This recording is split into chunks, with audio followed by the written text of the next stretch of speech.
저는 바둑을 둘 줄은 몰라요. 그런데 바둑의 격언 중에 이런 게 있더라고요.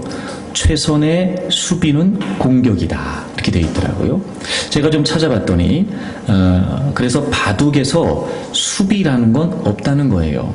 그러니까 수비하는 수를 두는데 그 자체가 상대를 노리는 공격수가 돼서 수비로 수를 두지만 사실은 거기에 공격의 의미가 있다는 거예요.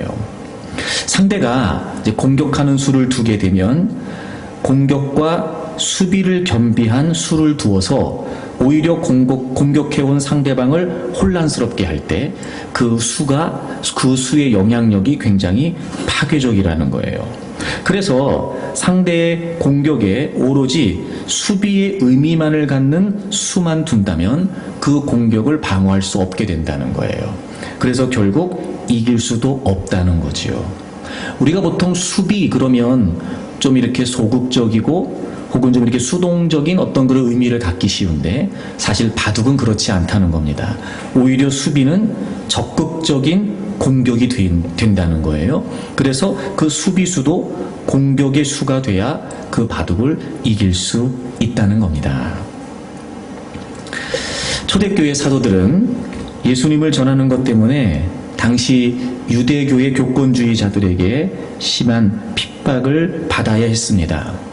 그들은 사도들을 붙잡아서 옥에 가두기까지 하면서 예수님의 이름으로 말하지도 말고 가르치지도 말라고 위협을 하게 됩니다. 그런데 사도들은 우리가 보고 들은 것을 말하지 않을 수 없다. 이렇게 오히려 당당하게 주장을 하게 됩니다. 사실 당시에 사도들이 전하는 말씀을 듣고 예수님을 믿는 사람들이 많이 생겨나고 있었고 특히나 사도들의 권능으로 병을 고쳤던 사람들이 있었습니다. 그렇기 때문에 교권주의자들이 그 사도들을 어떻게 처벌할지 방법을 찾을 수 없었고 위협하는 선에서 사도들을 풀어주게 됩니다. 그렇게 교회로 돌아온 사도들은 이제 이 사실을 교회 공동체의 지체들에게 알려주게 됩니다. 사실 여러분 이 시대에 예수님을 믿는다는 건 그것 자체만으로도 핍박이었습니다. 유대교에서 출교를 당해야 했어요. 그건 무슨 의미냐면 경제적으로 또 사회적으로 관계적으로 모든 일상생활이 불가능하다는 걸 의미했습니다. 예수님을 믿는다는 이유 하나 때문이었습니다. 그러니 지금 초대교회에 모여있는 이 사람들은 지금 그 예수님을 믿는다는 것만으로도 굉장히 어려운 처지에 있는 형편이었던 겁니다. 그런데 실제적으로 사도들이 붙잡혀가고 옥에 갇히게 되고 이런 위협을 받게 되고 하는 소식을 들었기 때문에 어쩌면 그 교회 안에 있었던 모든 교우들에게는 그 이야기 자체가 더 그들에게는 힘든 이야기가 될 수 있었을 겁니다. 그런 핍박의 상황이 충분히 그들에게 위협이 될 수 있었을 텐데 희한한 건 그 초대교회는 그래서 두려워했다거나 그래서 위축되었다고 성경이 기록하고 있지 않습니다. 오늘 우리가 함께 읽은 본문을 보게 되면 그들은 오히려 담대하게 하나님의 말씀을 전했다는 겁니다. 핍박의 상황이 가중되고 있었고 그렇게 사도들이 붙잡혀가고 끌려갔다는 그 소식 자체가 얼마든지 그들에게 위협이 될 수 있었음에도 불구하고 그들은 오히려 담대하게 하나님의 말씀을 전했다는 거지요. 과연 어떻게 그들이 그렇게 할 수 있었을까? 그들이 하나님께 기도했기 때문이었습니다.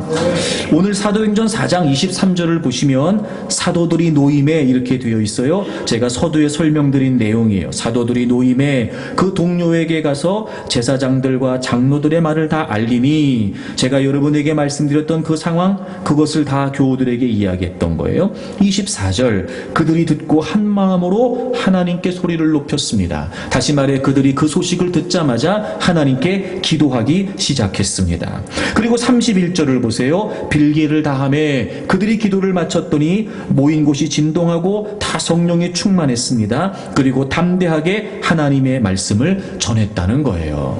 여러분, 그들에게 충분히 위협이 될 만한 상황이 있었습니다. 얼마든지 위축될 수 있는 그런 두려운 형편이었습니다. 그런데 그들은 하나님께 기도했습니다. 그리고 기도하고 나서 그 결과, 그럼에도 불구하고 그들은 담대하게 그 핍박의 상황들을 뚫고 나아갈 수 있었다는 거죠.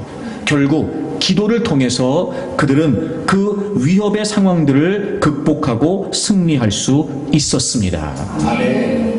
여러분, 우리의 믿음의 여정에도 이런 도전과 이런 위협들이 있을 수 있습니다. 그러면 대개의 경우 우리는 그런 문제를 만나게 되면 우리가 공격을 받았다고 생각을 합니다. 원수마귀가 우리를 공격한다고 생각해요. 맞습니다. 여러분, 때로는요, 우리가 대비하고 있어도 공격을 당할 수도 있고, 혹은 대비하지 못한 채 공격을 당할 수도 있습니다. 어쨌든 우리의 믿음의 여정을 가로막는 다양한 많은 문제들로 원수마귀는 우리를 공격하게 됩니다. 그래서 우리가 드는 마음은 뭐냐면요, 1차적으로 수비를 해야 되겠다, 이런 마음이 드는 겁니다. 여러분, 이런 거예요. 우리가 문제가 있을 때마다 기도하는 거 잘 알고 있습니다. 우리가 어려운 형편에 처할 때마다 기도해야 되는 거 잘 알고 있습니다. 그래서 기도합니다. 그런데 여러분, 우리가 기도에 관해 오해하면 안 됩니다. 그래서 여러분, 그런 어려움들을 피해서 하나님께 호소라도 하는 것처럼 단순하게 그 어려운 문제들을 회피하고 굉장히 소극적으로 그 상황들을 하나님께 그냥 호소하는 차원에서의 기도만 하고 있는 건 아닐까. 마치 이런 거죠. 하나님, 지금 우리 앞에 있는 여러 가지 문제를 피해서 제가 하나님 앞에 엎드렸습니다. 하나님 좀 도와주세요. 피해가게 해주세요. 하나님 좀 이걸 좀 없애주세요. 여러분, 우리는 맨날 이렇게 마치 기도라고 하는 미명하에 꼭꼭 숨어서 말입니다. 그냥 그 상황만을 피해가고 그냥 그 상황만이 달라지기만을 단순하게 기도하고 있는 건 아닐까. 여러분, 저는 그렇게 생각하지 않습니다. 기도는요, 단순히 그런 어려운 상황들을, 도전과 또는 공격들을 피해서 숨는 것이 아닙니다. 오히려 기도는요, 우리가 공격하는 겁니다. 거기에 당당하게 맞설 수 있도록, 오히려 그 상황들을 정면으로 돌파해 갈 수 있도록, 여러분, 우리가 기도함으로 말미암아 상황은 달라지지 않을 수 있으나 여러분, 그 상황에 당당하게 능동적으로 적극적으로 맞서서 그 상황들을 뚫고 나갈 수 있도록, 여러분, 기도는 수비가 아니라 공격이었던 겁니다.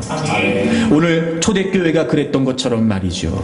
여전히도 그들의 상황은 위협적이었습니다. 아니, 사도들까지 그렇게 붙잡아가고 위협할 정도라면 여러분, 이들은 충분히 두려워할 수 있는 상황이었습니다. 하지만 그들은 기도로 공격했습니다. 담대히 그 상황들을 정복했고, 오히려 그런 중에도 하나님 말씀을 전하면서 그 모든 위협과 그 모든 핍박이 무색하리만큼 말입니다. 그렇습니다. 여러분, 기도는 단순한 수비가 아니라 기도는 공격이었던 겁니다. 사랑하는 여러분, 여러분에게도 여러분의 믿음을 방해하는, 또 여러분의 믿음을 무너뜨리게 하는 다양한 많은 원수마귀의 시도가 있을 수 있습니다. 문제가 있을 수 있고 어려운 상황들이 있을 수 있습니다. 내 마음 같지 않게 나는 더 하나님을 잘 섬기고 싶고 나는 더 신앙생활을 열심히 하고 싶은데, 그럼에도 불구하고 이런저런 이유와 형편들이 계속해서 우리의 앞을 가로막는 거지요. 전진해 가고 싶은데 여러분, 그게 쉽지 않은 겁니다. 뭐라도 좀 열심히 주님을 위해 해볼라 마음을 먹으면 여러분, 떡하니 여러분 뭔가가 버티고 있는 것처럼 때로는 여러분, 그 상황과 문제들이 감당하기 어렵고 우리에게 너무 버겁게만 느껴지는 겁니다. 그러면 여러분, 우리는 가졌던 마음과 그런 열정들은 다 식어버린 채 그냥 그 문제만 좀 피하게 해달라고 하나님 앞에 한탄하고 호소하는 걸로 기도를 하고 있다니 말이죠. 여러분, 그렇지 않습니다. 우리는 그런 중에도 얼마든지 당당할 수 있고, 적어도 우리가 하나님께 기도한다면 여러분, 그 기도는요, 그 상황들을 향한 단순한 수비가 아니라 공격이 될 수 있습니다. 초대교회가 그랬던 것처럼 말이죠. 그러면 여러분, 이들이 어떻게 기도했기에, 과연 그들의 기도는 어떤 기도였기에 기도의 능력을 통해 그 상황들을 공격하고 무너뜨릴 수 있었을까? 여러분, 결론부터 말씀드리면 그들의 기도의 핵심은 기도해야 할 대상이신 하나님을 분명하게 아는 것이었습니다. 여러분, 기도의 핵심은 우리의 기도의 대상 되신 하나님을 분명히 아는 것입니다. 여러분, 이런 거죠. 우리가 이런 어려운 상황을 만났을 때 기도하는 이유가 뭡니까? 그 모든 상황들을 해결해 주실 수 있는 분이 하나님이시라는 거죠. 여러분, 실제로 그렇습니다. 사실 그 모든 어려운 상황들을 해결해 주실 수 있는 분은 하나님 한 분뿐이십니다. 그러므로 우리는 바로 우리의 믿음의 대상이신, 우리의 기도의 대상이신 하나님 앞에 나아가는 거예요. 그것이 바로 기도입니다. 그리고 그 하나님 앞에서 크고 위대하신 하나님의 이름으로 이제 우리는 다시 그 상황을 향해 나아가는 거예요. 문제가 있을 때 하나님 앞에 나아가요. 그래서 우리는 그 하나님을 더 분명히 합니다. 그리고 그 하나님의 위대한 이름, 그 하나님의 위대한 능력의 이름을 가지고 다시 상황 앞에 나아가는 거죠. 그리고 여러분, 그 기도가 공격이 되어서 이제 우리는 그 상황을 능히 뚫고 나갈 수 있는 힘을 얻게 되는 것입니다. 그들의 기도는 그랬습니다. 그래서 그들의 기도는 하나님을 향한, 그리고 하나님을 분명히 고백하는 그런 기도였습니다. 여러분도 여러분이 갖고 있는 문제 때문에 기도하실 겁니다.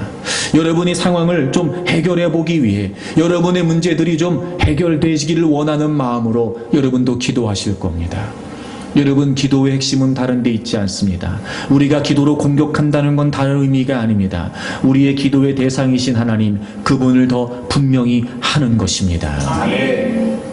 그래서 오늘 본문의 말씀을 통해서 과연 이들의 기도는 어떻게 하나님을 분명히 하는 기도였을까? 우리가 우리의 기도의 자리에서 우리의 기도의 대상이신 하나님을 분명히 한다는 건 어떤 의미일까? 여러분, 우리가 함께 말씀을 나누는 가운데 오늘 다시 한번 우리가 늘 하나님에 관해 알고 있었고, 우리가 늘 하나님에 관해 고백하고 있었지만 다시 한번 하나님을 향한 새로운 고백이 우리에게 있기를 바라고, 여러분, 그 하나님의 이름의 위대한 능력을 힘입어 여러분의 삶을 기도로 공격할 수 있는, 그리고 반드시 정복하고 승리할 수 있는 여러분들이 되시기를 바랍니다.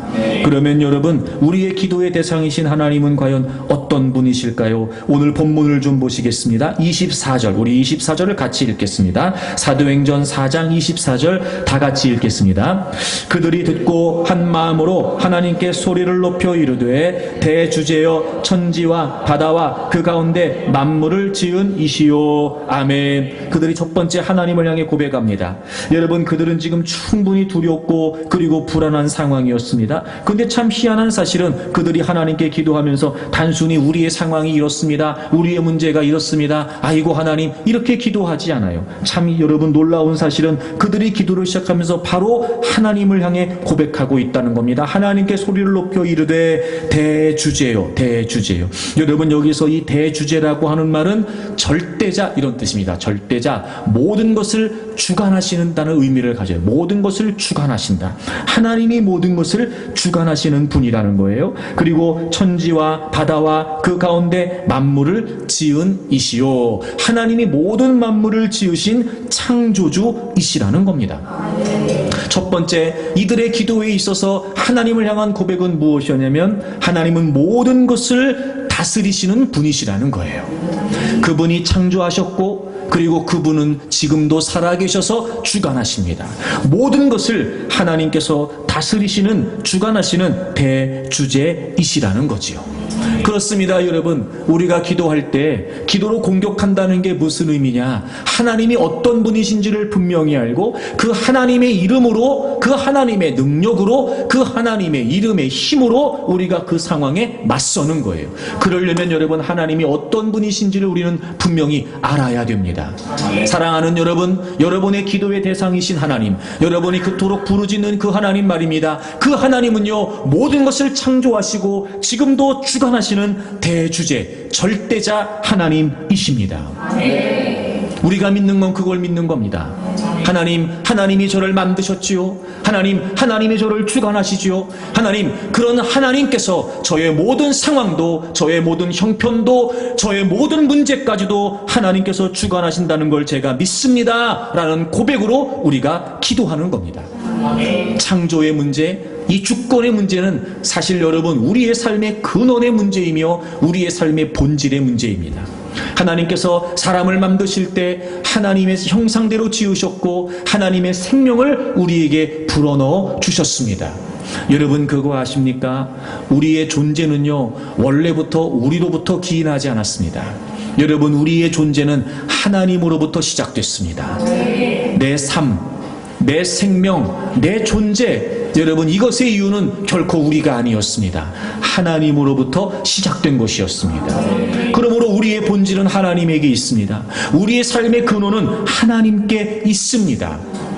어쩌면 여러분 하나님은 문제를 통해 우리가 잊고 있었던 우리의 삶의 이유가 되시고 또 우리의 삶의 근원이 되시는 하나님을 기억하라고 하시는지도 모르죠. 그런 문제 때문에라도 하나님 아버지를 찾기 시작하고 그런 상황 때문에라도 하나님을 바라보면서 내가 살려고 했던 내 마음대로 살려고 했던 내 의지대로 살려고 했던 마치 내가 내 인생의 주인인 것처럼 내가 모든 걸 하면 될 것처럼 그럭저럭 살 수 있을 것처럼 생각했던 우리의 교만함을 하나님은 그 문제 때문에라도 깨뜨리시는지도 모르죠.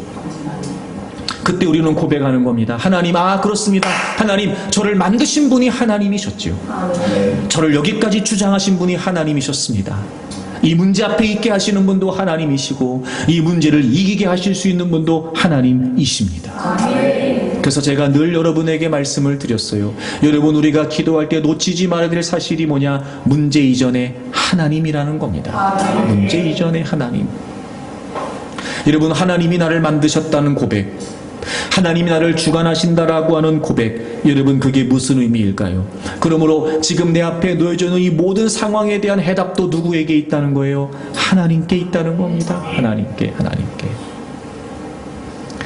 그래서 여러분 성경에 기도에 관한 다양한 많은 약속들이 있는데 특별히 기도가 믿음이 중요하다, 기도와 믿음을 연관짓는 구절이 굉장히 많아요.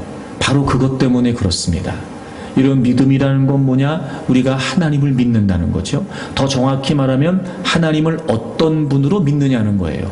여러분 그 믿음이 우리의 기도를 좌우한다는 겁니다. 여러분 야고보서 1장을 찾아보겠습니다. 야고보서 1장 6절입니다. 오직 믿음으로 구하고 조금도 의심하지 말라, 이렇게 되어 있어요. 오직 믿음으로 구하고 조금도 의심하지 말라, 이렇게 되어 있어요. 그러니까 지금 믿음과 의심을 대조해서 설명하고 있는 거예요. 그러니까 믿음에 대조되는 표현이 뭐냐? 의심이에요. 의심에 대조되는 표현이 뭐냐? 믿음이에요. 오직 믿음으로 구하라. 그러니까 기도할 때 뭐가 필요한 거지요? 믿음이 필요한 거예요. 근데 우리는 이 말을 잘 이해해야 됩니다. 마치 여러분 내가 되기를 원하는, 내가 소원하는, 내가 기도하는 이게 될 줄로 믿습니다, 이렇게 믿음으로 구하라는 의미일까? 아니겠지요 여러분. 그 말이 아니에요. 자, 여기서 의심하다라고 하는 말의 의미를 우리가 좀 알아야 되는데, 이 의심한다라고 하는 말의 의미가 무슨 말이냐면 둘로 나뉘어진다는 거예요. 마음이 두 갈래가 된다는 거예요. 그게 의심하는 거예요. 그래서 마음이 둘로 나뉘어지니까 어디 한 군데에 마음을 두지 못하겠지요. 확고할 수가 없다는 말입니다. 그러니까 믿음의 대조에서 의심하지 말라고 설명하는 거예요. 여러분 이런 겁니다. 우리가 기도할 때 우리의 마음은 오직 하나님께로 정해져 있어야 돼요. 하나님께로 고정돼 있어야 된다고요. 그게 믿음이에요. 근데 만약에 우리가 기도하는데 한쪽은 우리의 마음이, 한쪽은 문제가 있고 또 한쪽은 내 상황, 내 기대가 있고 내 소원에가 있고 그리고 한쪽은 또 하나님께 가 있고, 이렇게 우리의 마음이 여러 갈래가 되면 기도가 온전히 될 수 없다는 거예요. 믿음으로 구한다, 이 말이 무슨 말이냐면 마음을 한 군데로 정하라는 거예요. 마음을 한 군데로 정하라는 거예요. 그래서 여기서 의심한다는 말이 이렇게 설명하잖아요. 의심하는 자는 마치 바람에 밀려 요동하는 바닷물결 같다. 여러분 바람에 바닷물결이 계속 밀려가잖아요. 그렇게 바람에 따라 바다의 물결들이 여러분 달라지잖아요. 그것처럼 마음이 의심한다는 게 무슨 말이에요? 마음이 이렇게 오른쪽에서 바람이 불면 마음이 왼쪽으로 휘청거리고, 이렇게 왼쪽에서 바람이 불면 마음이 오른쪽으로 휘청거리고, 이렇게 자꾸 마음이 상황과 형편에 따라 마치 바람에 밀려서 움직이는 바다 물결처럼 되는 거, 그게 의심하는 거라는 거예요. 그러니까 우리는 믿음으로 구해야 된다는 거죠. 그래서 7절에 보세요. 이런 사람은 무엇이든지 주께 얻기를 생각하지 말아라. 그러니까 이렇게 의심한다면 얻을 수 있다는 거예요, 없다는 거예요? 없다는 거예요.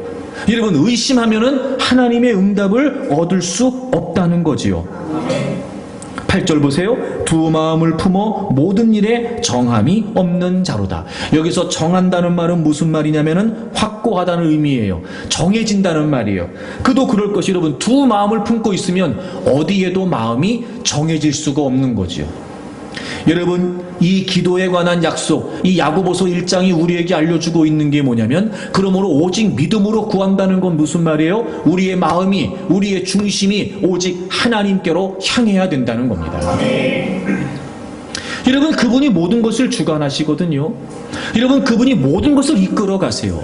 우리의 모든 삶은요, 하나님께서 만드셨고, 그리고 하나님께서 구원하셨고, 그리고 하나님께서 주관하십니다.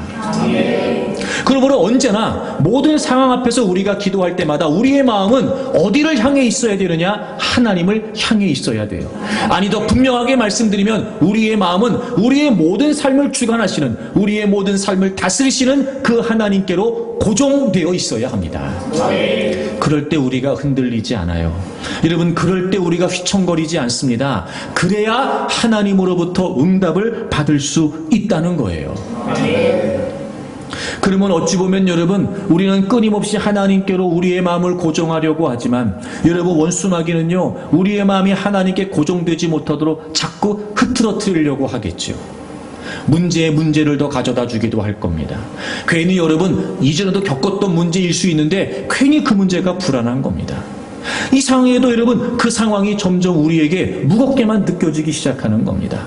이럴 수도 있지 않을까? 내가 문제를 만나 하나님께 기도하고, 그래서 하나님을 바라봤음에도 불구하고 여전히 상황이 달라지지 않으면요, 우리는요, 서서히 우리의 기도의 시선이, 마음들이 자꾸 또 문제로 쏠리게 되는 거예요. 왜? 해결이 안 나니까. 내가 기대했던 때, 내가 원했던 때 해결이 되지 않으면은요, 기도도 사실 쉽지 않아집니다. 이렇게 끊임없이 여러 가지 많은 상황을 통해서 우리가 기도로 그 상황을 공격해 가지 못하도록 원수마귀는 기도하는 우리의 마음을 자꾸 비집고 들어오는 거예요. 하지만 여러분, 잊지 마십시오. 기도는 하나님이 누구신지를 분명히 하는 겁니다. 그러므로 어쩌면 우리는요, 그렇게 흔들릴 수밖에 없는 상황에서, 그러면 그럴수록 더 의지적으로 하나님을 향한 고백이 필요한 거예요. 하나님이 모든 것을 주관하신다면 우리는 어떻게 하면 되는 거예요? 하나님께 맡기면 되는 거예요. 하나님이 모든 것을 인도해 가신다는 게 확실하다면, 여러분, 우리는요, 우리의 모든 삶의 상황들을, 우리의 모든 삶의 주권들을 하나님께 내어드리면 되는 거죠. 그런 차원에서 우리가 뭐라고 고백하는 거지요? 하나님을 의지한다고 고백하는 거예요. 하나님께 맡긴다고 고백하는 거죠. 하나님, 제가 하나님을 믿습니다. 이 말이 무슨 말이에요? 하나님을 의지한다는 거예요. 내 모든 중심을 하나님께로 두고 내 삶을 다스리신 하나님, 그분께 내 모든 삶의 전폭을 맡긴다는 거예요. 그러므로 여러분, 우리는 이런 겁니다. 의지할 만한 상황이어서가 아니죠. 설사 그렇지 않다 할지라도 오히려 의심이 되는 상황이기 때문에 더 우리는 믿음으로 고백하고 선포해야 되는지도 몰라요. 하나님, 제가 하나님을 의지하겠습니다. 여러분, 시편에 보면 다윗의 고백에 그런 고백들이 많아요. 그러하여도 내가 하나님을 의지합니다. 그래도 내가 하나님을 의지합니다. 여러분, 이 말이 무슨 의미일까요? 의지할 만한 상황이 아니라는 거예요. 그토록 하나님을 의지했는데도 어려움을 만나게 되고 문제를 만나게 되고, 그리고 여러분, 그런 도전과 공격을 당하게 되면 자꾸 의심이 되는 걸요. 그러니까 오히려 더 하나님께 고백하는 거예요. 하나님, 그래도 제가 하나님을 의지합니다. 그러하여도 저는 하나님을 의지합니다. 여러분, 우리가 기도할 때 그렇게 기도해야 됩니다. 때로는 형편과 처지를 하나님께 아뢰지요. 물론입니다. 여러분, 누군가에게도 말 못할 고민들이 있을 수 있습니다. 누구하고도 얘기해도 해결이 안 되는 일들이 많아요. 내가 이런 상황을 이야기한들 누군가 나를 이해해 줄 수 있을까 싶은 마음에, 여러분, 때로는요, 어려운 처지지만 어렵지 않은 척하고 사람들을 대할 수도 있어요. 하지만 하나님 앞에서는 굳이 그럴 필요가 없지요. 하나님, 제가 지금 이런 문제가 있습니다. 이것 때문에 제가 지금 너무 힘듭니다. 하나님, 언제까지 제가 견뎌야 될까요? 하나님, 제가 언제까지 버텨야 되죠? 하나님, 저는 이제 더 이상은 못할 것 같습니다. 여러분, 이런 형편과 처지를 다 있는 그대로 하나님께 아뢰는 거예요. 하지만 여러분, 우리가 그렇게 하나님께 아뢰는 이유는 그래서 넋두리 하겠다는 게 아니잖아요. 그러나 우리의 고백은 분명해야 됩니다. 하나님, 그래도요, 그래도 제가 하나님을 의지하겠습니다. 하나님이 제 삶을 주관하시는 분이시죠. 하나님, 제 삶을 향하신 분명한 하나님의 뜻이 있으시죠. 그러니 저는 그래도 하나님을 의지하겠습니다. 저를 다스려 주십시오. 하나님, 저를 이끌어 주십시오. 이렇게 말입니다. 우리의 기도를 들으시는, 우리의 기도의 대상이신 하나님은 모든 것을 주관하시는, 다스리시는 하나님이세요. 여러분, 여러분의 기도의 자리에서 그 하나님을 분명히 고백하십시오. 그리고 기도로 공격하십시오. 두 번째, 여러분, 이들이 또 어떻게 기도했는지 우리 본문을 다시 한번 돌아와 보실까요? 그들이 또 하나님을 향해 이렇게 고백하며 기도합니다. 사도행전 4장 25절부터 보시면, 또 주의 종 우리 조상 다윗의 입을 통하여 성령으로 말씀하시기를, 그러니까 이런 거예요.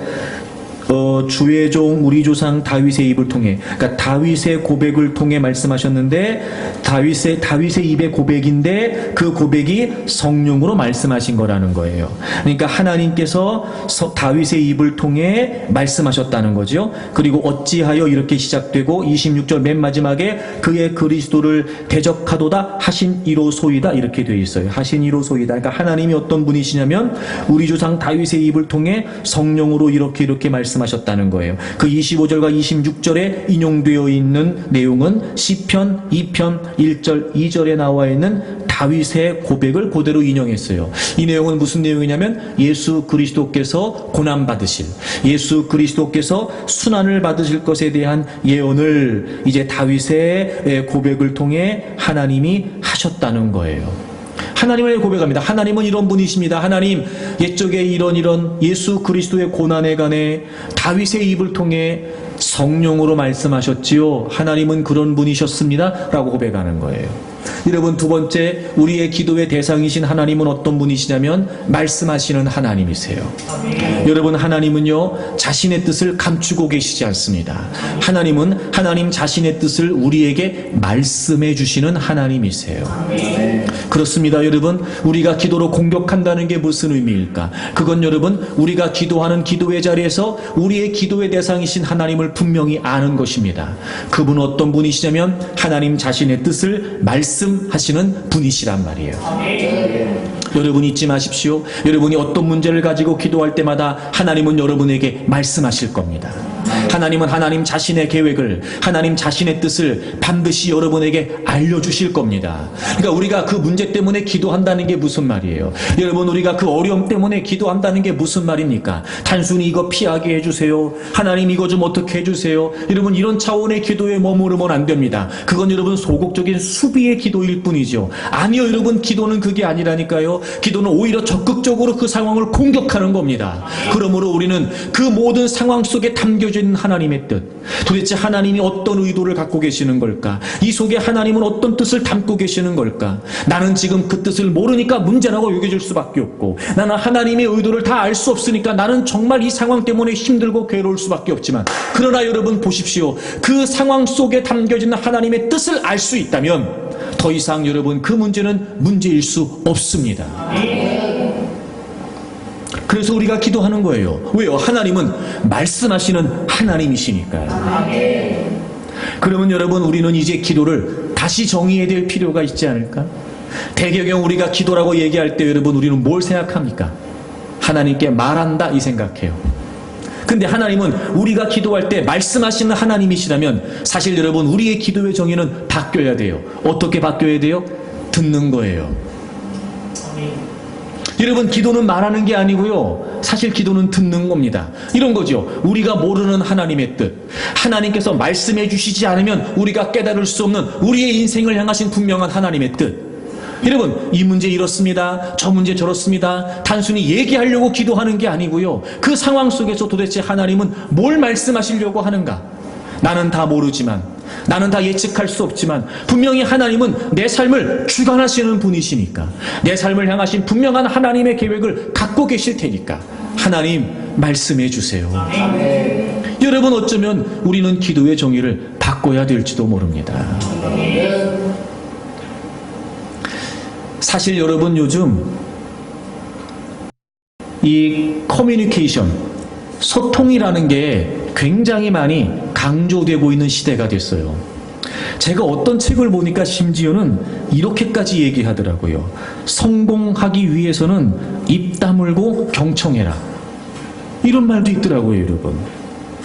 사실 옛날에는요, 말을 많이 하는 사람이 잘난 사람이라고 생각했어요. 근데 이제는 그걸 별로 좋아하지 않아요. 그래서 심지어는요, 여러분 요즘 유행하는 투머치 아시죠? 투머치. 그 자기 말만 많이 하는 사람들을 뭐라고 하는가 봤더니 투머치 토커라고 이렇게 얘기하더라고요. 그런 사람을 별로 인정해주지 않아요. 투머치 토커. 네. 그런 사람들은요, 이제 어떤 그런 사회 속에서, 그런 관계 속에서 지혜롭다, 현명하다 이렇게 얘기하지 않아요. 오히려 그걸 잘못하는 거라고 얘기해요. 그리고 진짜 여러분 사회 속에서, 관계 속에서 잘 되려면 들어야 된다는 거예요. 들어야 된다는 거예요. 그래서 여러분 경청을 굉장히 강조하고 있단 말이에요. 저는 이런 생각이 들었어요. 그 문장을 보면서 성공하기 위해서는 입을 다물고 경청하라. 제가 이걸 보면서 이런 생각이 들었어요. 응답받기 위해서는 입을 다물고 경청하라. 참 희한한 건 뭐냐면요, 우리가 하나님의 응답을 원한다고 말하면서 우린 말만 해요, 자꾸. 그죠? 응답을 받는다는 게 무슨 말이에요? 듣는다는 거예요. 여러분, 우리가 응답받기 위해 기도해야 됩니다. 다 알잖아요, 여러분. 그럼 응답을 받는다는 건 우리가 하나님이 말씀하시는 그 하나님의 뜻을 듣는다는 건데, 우리는 응답받기 위해 기도한다고 말하고요, 말만 해요. 우리는 말만 해요. 들으려고 하지 않아요. 그러니까 하나님 앞에서 경청의 태도를 잃어버린 거예요. 여러분 그거 아십니까? 그래서 우리에게 필요한 건 뭐냐면 경청이에요. 경청. 이 경청을 강조하면서 요즘 보니까 그냥 경청이라고 말하지 않고 적극적 경청이라고 말하더라고요. 적극적 경청. 액티브 리슨. 그러니까 할 수 있다면 적극적으로 들으라는 거예요. 그러면서 이 경청이라고 하는 게 그 사람의 이야기를 듣기만 하는 것이 아니라 그 말하는 사람 그 내면에 깔려있는 동기, 정서, 여기에 귀를 기울이라는 거예요. 이게 적극적 경청이에요. 그래서 이런 생각이 들었어요. 우리는 단순히 적극적 경청으로는 안 된다. 우리는 절대적 경청이 필요하다. 절대적 경청. 여러분, 우리의 모든 삶을 주관하시는 분은 하나님이시죠.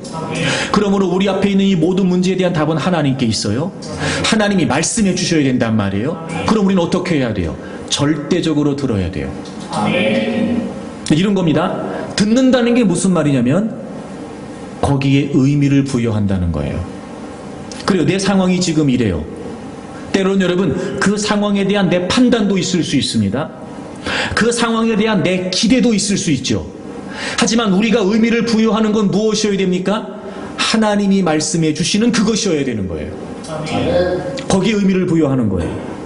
내 생각도 있지만, 내 판단도 있지만, 그래서 내 결정도 있지만, 적어도 우리가 그 문제를 위해 하나님께 기도한다는 건 절대적으로 듣겠다는 거예요. 상황을 주장하지 말고 하나님의 말씀, 들려주시는 하나님의 말씀을 내가 존중하겠다는 거죠. 내 결정, 내 판단, 내 요구를 내가 하나님께 주장하겠다는 것이 아니라 그런 중에도 하나님이 내게 들려주시는 그 하나님의 음성을 내가 존중하겠다는 거예요. 거기에 의미를 부여하겠다는 거예요. 그게 경청이에요. 여러분, 하나님은 하나님 자신의 뜻을 말씀하시는 하나님이십니다.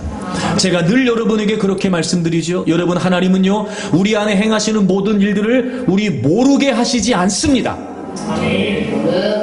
문제는 뭐냐? 하나님의 말씀이 안 들리는 게 아니라, 하나님의 음성이 안 들리는 것이 아니라 우리가 안 듣는 거예요. 우린 경청할 의사가 없습니다. 어쩌면 우리는 모두가 다 하나님 앞에 투머치 토커인지 모르죠. 들을 준비가 안 돼 있어요. 들으려고 하지 않아요. 그래서 우리는 나 모르게 하나님이 뭔가를 하시는 것처럼, 때로는 여러분 그런 상황에 우리가 당황하기도 하고, 그런 상황에 우리가 원망과 불평을 하기도 하는 거예요. 하지만 여러분, 그렇지 않습니다. 우리가 적어도 하나님을 나의 절대자로 여기고 그분 앞에 절대적으로 경청하기 위해 우리가 있다면 하나님은 반드시 우리에게 말씀해 주세요. 그러니까 여러분 살피세요. 내가 기도한다고 말하면서 얼마나 하나님과 내가 소통하고 있는가, 하나님과 나와의 관계 속에서 얼마나 커뮤니케이션이 원만하게 이루어지고 있는가? 내가 지금 너무 하나님 앞에 많은 말을 하고 있는 건 아닌가? 하나님이 말할 기회도 드리지 않고, 하나님이 말씀하시는 걸 들으려고 하지도 않고, 안중에도 없고 막 내 이야기만 하고 있는 거 아닐까? 여러분 생각을 해보세요. 같이 이렇게 둘러앉아 이야기를 하는데 왜 그런 사람 있잖아. 막 자기만 얘기해, 자기만 얘기해. 막 워낙 그렇게 하니까 재지도 못해. 이제는 또 앉아서 그냥 들어주는 척하지만 사실은 듣지 않아요. 여러분, 이건 소통이 아니잖아요. 이건 관계가 아니잖아요. 우리가 하나님 앞에서 그러는 거 아닐까? 때론 여러분 당황스러운 일을 만나고 예기치 못한 위험의 상황에 처하게 되면 아이고 하나님 그러면서 여러분 막 하나님께 그럴 수 있지. 얼마든지 다급한 처지에 또 여러분 당황되는 상황에 막 하나님께 얘기하는 겁니다. 하지만 그랬다가도 적어도 우리가 여러분 하나님께 기도하고 있다라고 하는 의식이 있다면 그때부터 뭐 해야 돼요? 들으려고 해야 돼요. 아멘. 자, 여러분 보세요. 마태복음 6장에 있는 것처럼 주님이 우리에게 기도에 관해 말씀하시면서 무슨 약속을 하셨냐면 너희가 구하기도 전에 너희의 필요를 하나님 아버지는 아신다는 거예요. 기도할 때 우리가 우리의 상황과 처지를 하나님께 말씀드리잖아요. 이건 하나님 때문이 아니라 우리 때문이에요. 우리가 얘기하지 않으면 하나님이 모르세요? 우리가 어떤 문제, 어떤 형편인지 얘기하지 않으면 하나님 모르세요? 다 아세요.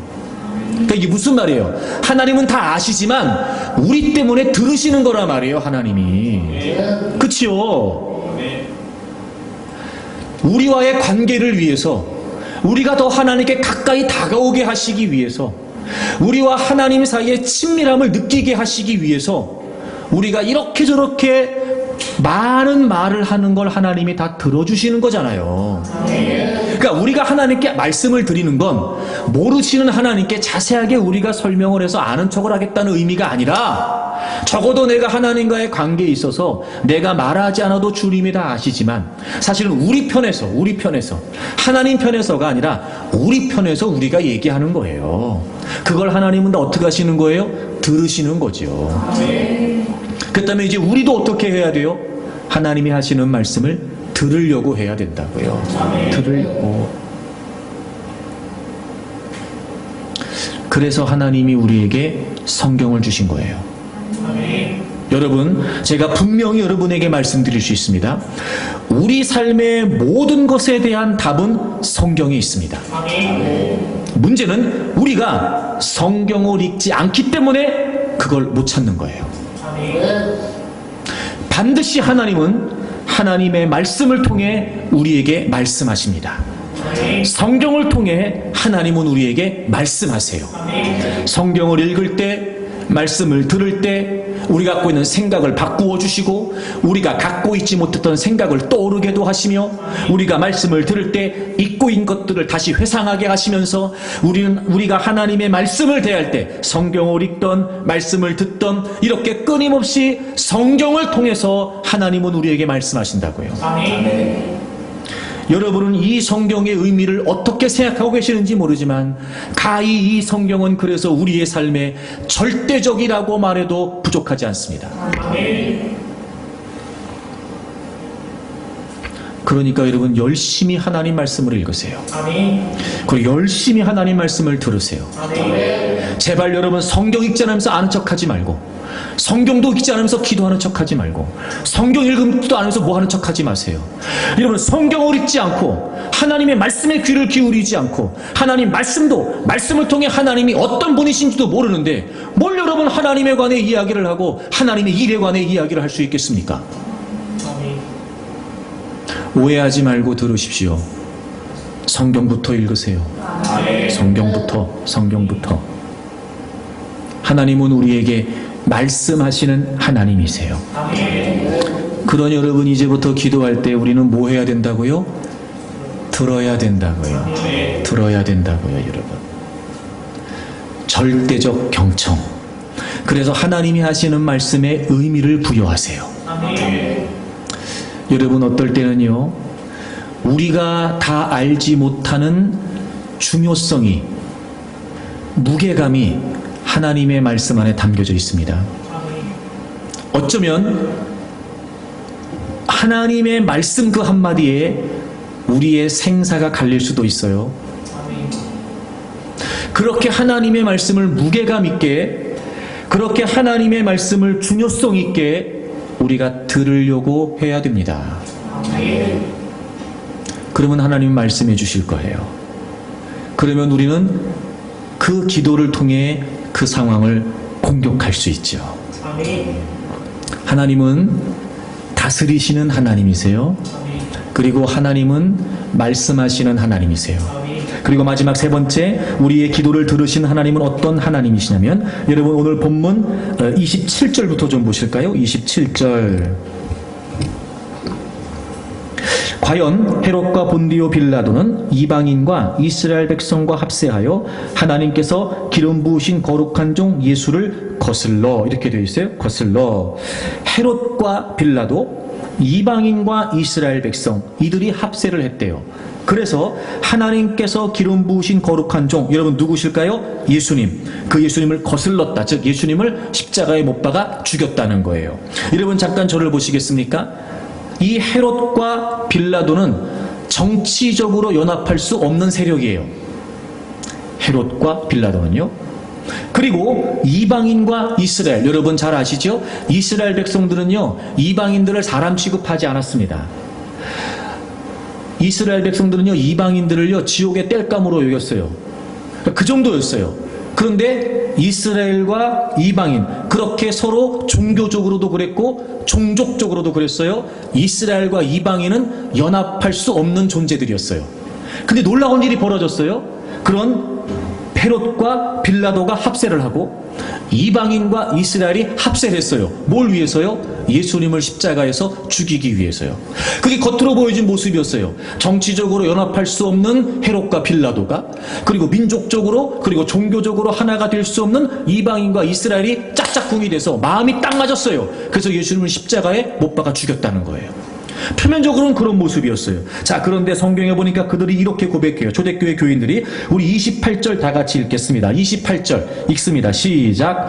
하나님의 권능과 뜻대로 이루려고 예정하신 그것을 행하려고 이 성에 모였나이다. 아멘. 겉으로 보기에는 그렇게 보여졌어요. 사람들끼리 연합, 절대 합쳐질 수 없는 사람들이었는데 그들이 연합이 돼서 예수님을 죽인 것처럼 보여졌는데, 28절 하나님의 권능과 뜻대로 이루려고 예정하신 그 일이었어요. 그러니까 이런 거죠. 이 배후에 누가 계신 거예요? 하나님이 계신 거예요. 하나님이 예정하신, 하나님이 계획하신 그 일을 이렇게 해서라도, 그러니까 말도 안 되는 일이 벌어진 거예요. 도무지 상상할 수 없는 당시에. 근데 그렇게 해서라도 하나님은 하나님이 예정하신 당신의 뜻을 어떻게 하셨다는 거예요? 이루셨다는 거예요. 아멘. 여러분, 우리의 기도의 대상이신 하나님은요, 모든 것을 다스리신 하나님이십니다. 자신의 뜻을 말씀하신 하나님이시죠. 그리고 마지막 세 번째, 우리의 기도의 대상이신 하나님은요, 자신의 뜻대로 이루시는 하나님이세요. 반드시 이루십니다. 반드시 이루십니다. 어떻게 이 당시 이런 일을 할 수 있었을까? 종교적으로 연합할 수 없는, 종교적으로, 민족적으로, 정치적으로 도무지 뜻이 맞을 수 없는 이들이 어떻게 하나가 되어서 예수님을 십자가에 못 박았을까? 그건 그들끼리 연합이 아니었다는 거죠. 그건 그들끼리의 작당이 아니었다는 거예요. 그렇게 해서 하나님께서 배후에서 하나님이 원하셨던, 하나님이 뜻하셨던, 즉 모든 인류를 구원하시기 위해 예수 그리스도를 십자가에 못 박으시기로 작정하셨던 그 하나님의 뜻을 하나님이 이루셨다는 거예요. 아멘. 그렇습니다, 여러분. 기도로 공격한다는 게 무슨 말일까? 우리의 기도를 들으시는 하나님은요, 어떤 경우에도 불구하고 자신의 뜻대로 성취하시는, 이루시는 하나님이시라는 거예요. 우리가 그걸 믿는 겁니다. 그걸 믿는 겁니다. 그러니까 여러분, 어떤 상황에서도 우리가 담대할 수 있어요. 왜요? 아무리 지금 우리 앞에 그런 상황이 있다 할지라도 마침내 하나님의 뜻대로 이루어질 거니까요. 우리가 해서가 아니고요, 우리가 그 상황을 이겨낼 수 있는 힘이 있어서가 아니고요, 우리가 그 문제를 감당할 수 있는 지혜가 있어서가 아니고요, 그 속에 담겨져 있는 분명한 하나님의 뜻이 있으니까 마침내 하나님의 뜻대로 이루어질 테니까, 여러분, 비록 우리는 문제만 보이고, 비록 우리는 어려움만 보이고 공격만 보이지만 사실 그 이면에 반드시 하나님의 뜻대로 이루어질 결과를 우리가 확신할 수 있으니까. 아멘. 여러분, 우리가 그 상황을 향해 돌진할 수 있지요. 두려움이 사라지게 될 겁니다. 하나님의 뜻이 확실하니까요. 여러분, 불안한 마음이 없어질 거예요. 왜? 확실하거든요. 하나님의 뜻대로 이루어질 것이 말입니다. 그런 여러분, 기도를 통해 기도의 대상이신 하나님을 분명히 하고 그 하나님의 뜻을 깨우치고, 아, 하나님 이렇게 하시려고 하는 거군요. 아, 하나님 이렇게 이끌어 가시려고 했던 거군요. 알겠습니다, 하나님. 그리고 하나님의 뜻을 우리가 확신할 수 있다면 하나님은 자신의 뜻을 계획하시는 분만이 아니라 계획하신 뜻대로 이루시는 분이시기 때문에 얼마든지 우리가 그분을 확신한다면 여러분, 우리는 그 상황을 향해 돌진할 수 있습니다. 아멘. 피하려고 하지 않을 겁니다. 비겁하게 후퇴하려고 하지 않을 거예요. 비록 그 상황이 그 가로막고 있다 할지라도, 여러분, 그 문제가 우리 앞을 가로막고 있다 할지라도 어차피 하나님 뜻대로 될 건데요. 어차피 하나님이 내게 말씀해 주신 그 뜻대로 이루어질 건데요. 염려할 게 뭐가 있겠습니까? 여러분, 걱정할 게 뭐가 있겠어요? 그런 걸 보면 말입니다, 우리가 하나님께 기도한다고 말하고 힘써 애써 기도한다고 말하지만 여전히도 불안하고 두려운 이유가 뭘까? 들으려고 하지 않는 거겠지요? 하나님의 말씀을 깨닫고 확신하려고 하지 않는 거겠지요? 다시 말해, 우리의 믿음이 믿을만하지 못한 거예요. 우리의 믿음의 근거가 믿을만하지 못한 거라고요. 그러니 아무리 우리가 믿습니다를 연발을 해도 근거가 확실하지 않으니까 여전히 우리는 불안할 뿐이지요. 그래서 우리는 하나님의 뜻이 하나님의 뜻대로 이루어지기를 위해서 기도해야 됩니다. 아멘. 제가 보니까 왜 이게 중요하냐면요. 자, 보세요. 기도는 제가 공격이라고 말했잖아요. 기도는 제가 공격이라고 말했잖아요. 이 공격이 가능하려면 상황에 대한 그 문제에 대한 내가 먼저 달라져야 돼요. 무슨 말이냐면, 자, 처음에는 공격을 당한 거예요, 우리가. 자, 공격을 당했어요. 그러니까 당연히 두려운 거예요. 근데 그 상황에 우리가 다시 공격을 하려면 그 마음이 바뀌어야 돼요. 무슨 말인지 아시겠죠? 이게 어떻게 이루어지는 건가 봤더니, 내가 하나님의 뜻을 위해 기도하고 하나님의 뜻대로 되기를 위해 계속 기도하면 하나님이 하나님의 뜻을 알려주시잖아요. 그러면 일단 뭐가 바뀌는 거냐면 내가 바뀌는 거예요. 그 기도를 통해서 내가 바뀌는, 내 생각이 바뀌고 내 마음이 바뀌어요. 하나님의 뜻을 모르고 있었을 때는 불안한 마음과 두려운 마음밖에 없었는데 이제 하나님의 뜻을 알게 되니까 하나님의 뜻대로 되기를 기도하겠죠. 점점 내 생각이 바뀌는 거예요. 점점 내 마음이 바뀌어요. 다시 말하면 하나님의 뜻대로 되기를 기도하면 하나님이요, 그 하나님의 뜻 안에서요, 나를 먼저 바꾸세요. 그러니까 내가 그렇게 변화가 되잖아요. 그러면요, 상황을 변화시킬 수 있는 힘이 생겨요. 그러니까 상황이 그냥 바뀌는 게 아니고요, 내가 변하면 내가 그 상황 속에 뛰어들어서 하나님의 뜻대로 이루어지고 하나님의 뜻대로 펼쳐질 것을 내가 믿고 그 상황 속에 내가 돌진하는 거예요. 뛰어들어요. 여러분, 그러면요, 그 하나님의 뜻대로 되어가는 과정 속에 변화된 나를 통해 하나님은 상황을 바꾸시는 거예요. 근데 우리는 가만히 있고 상황이 바뀌기만을 원하는 거예요. 근데 그런 경우는 거의 없어요, 여러분. 왜냐하면 하나님은요, 하나님 자신의 일을 행하실 때 하나님의 사람들을 통해서 하시거든요. 가정이 바뀌는 게 그냥 바뀔까요, 여러분? 내가 바뀌어야 가정이 바뀌는 거예요. 자녀들의 변화가 그냥 일어날까요? 아니요. 내가 변해야, 부모가 변해야 자녀가 변하는 거예요. 그렇죠, 여러분? 우리의 삶의 환경이 그냥 바뀔까요, 여러분? 아니요. 내가 바뀌어야 환경이 바뀌는 거예요. 이런 거지, 여러분. 내가 바뀌어야 내가 노는 물이 바뀌는 거예요. 네? 내가 바뀌지 않으면요, 노는 물이 바뀌어도 나는 안 바뀐다니까, 여러분. 그러니까 우리가 하나님의 뜻대로 되기를 위해서 기도하면 점점 하나님의 뜻을 확신하게 되고 하나님의 뜻을 확신하는 가운데 용기를 얻게 된단 말이에요. 그럼 내가 변해요. 그럼 내가 그 상황 속에 뛰어들게 됩니다. 왜? 하나님의 뜻을 확신하니까요. 그러면 그 상황이 달라지기 시작해요. 여러분 보십시오. 오늘 본문을 보시게 되면 그들이 이렇게 기도합니다. 그래서 29절에 주여 이제도 그들의 위협함을 굽어보시옵고 또 종들로 하여금 담대히 하나님 말씀을 전하게 하여 주시오며. 여러분, 이들은 단지 상황이 바뀌기를 위해 기도한 게 아니었어요. 하나님께 기도해요. 담대히 하나님 말씀을 전하게 해 주십시오. 그치요?